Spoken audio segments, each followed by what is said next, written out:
Assalamualaikum warahmatullahi wabarakatuh. Hai, perkenalkan nama saya Ikhvarisya Perlia dari 11 PPLG 2. Nah, dalam video ini saya akan presentasikan mengenai materi bab 1 yaitu seputar rekayasa perangkat lunak.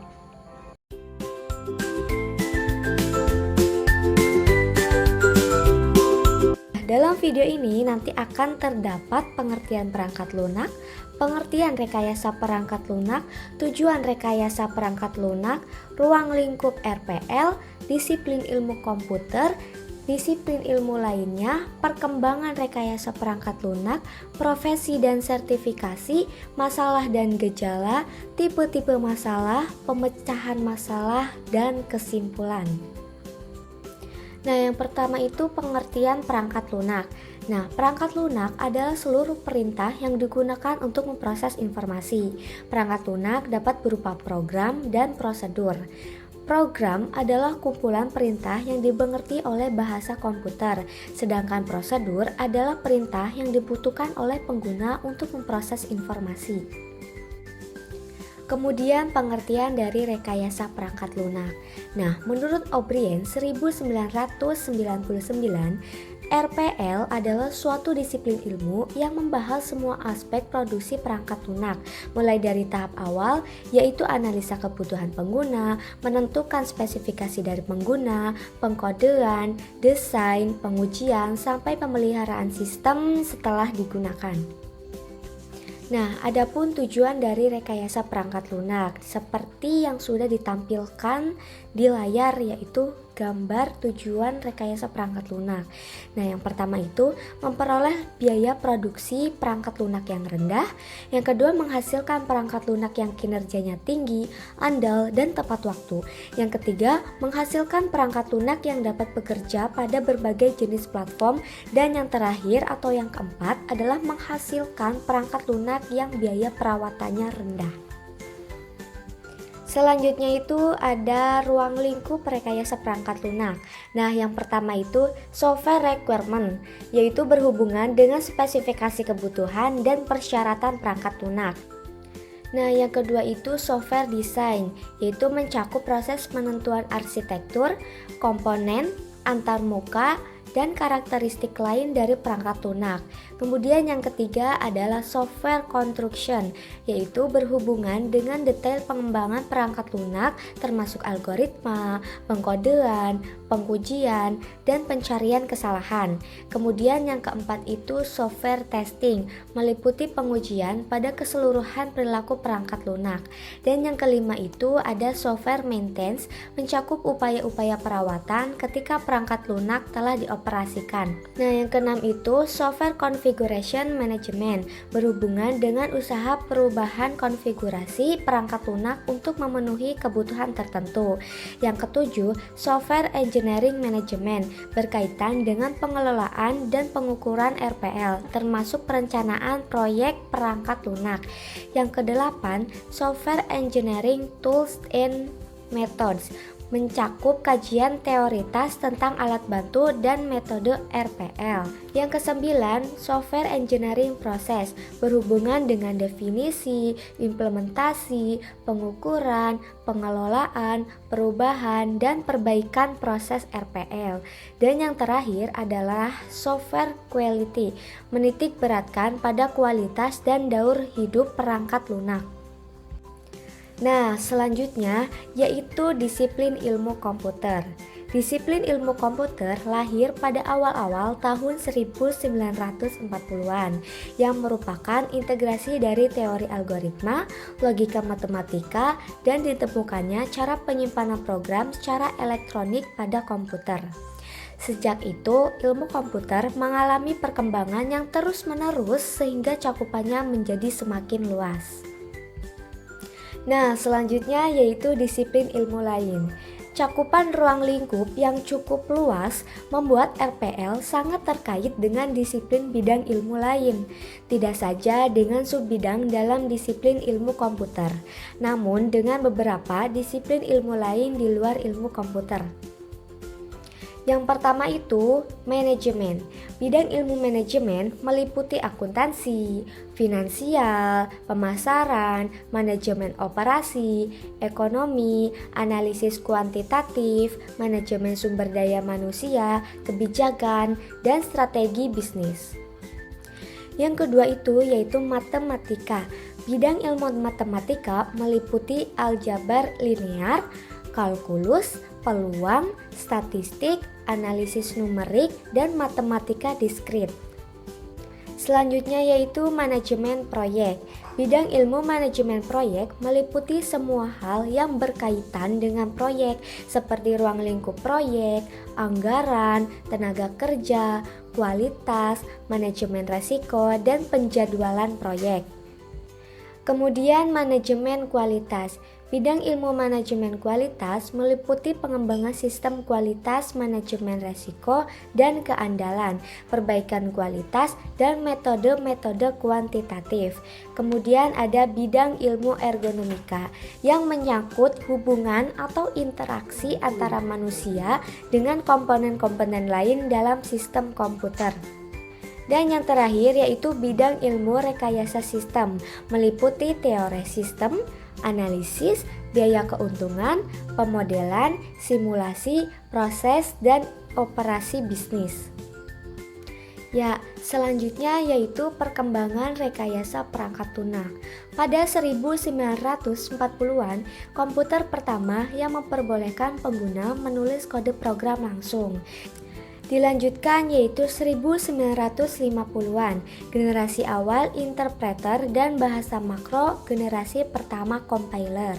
1960-an, generasi kedua compiler, komputer mainframe, mulai dikomersialkan, pengembangan perangkat lunak, pesanan konsep software engineering mulai digunakan. 1970-an, perangkat pengembang perangkat lunak, perangkat mini komputer komersial.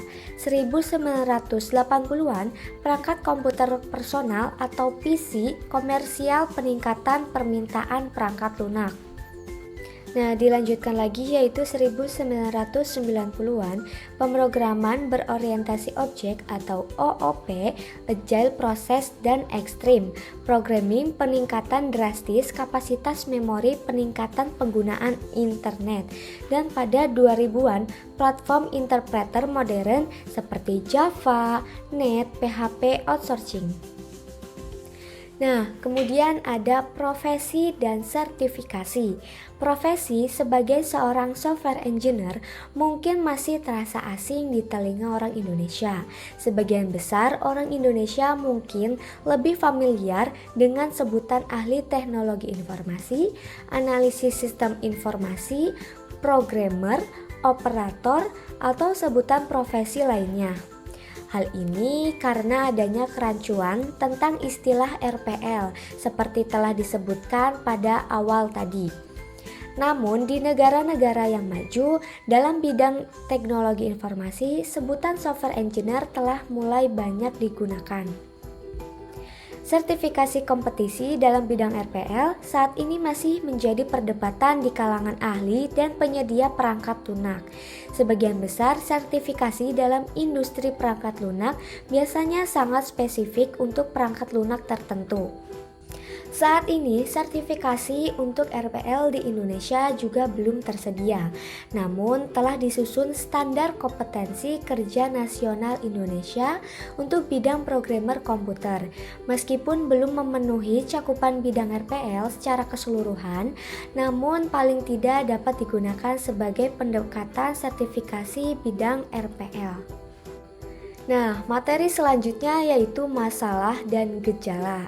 Masalah atau problem adalah perbedaan antara kondisi yang terjadi dan kondisi yang diharapkan, atau boleh juga diartikan sebagai perbedaan antara kondisi sekarang dengan tujuan yang diinginkan. Sedangkan gejala adalah tanda atau petunjuk terjadinya suatu masalah.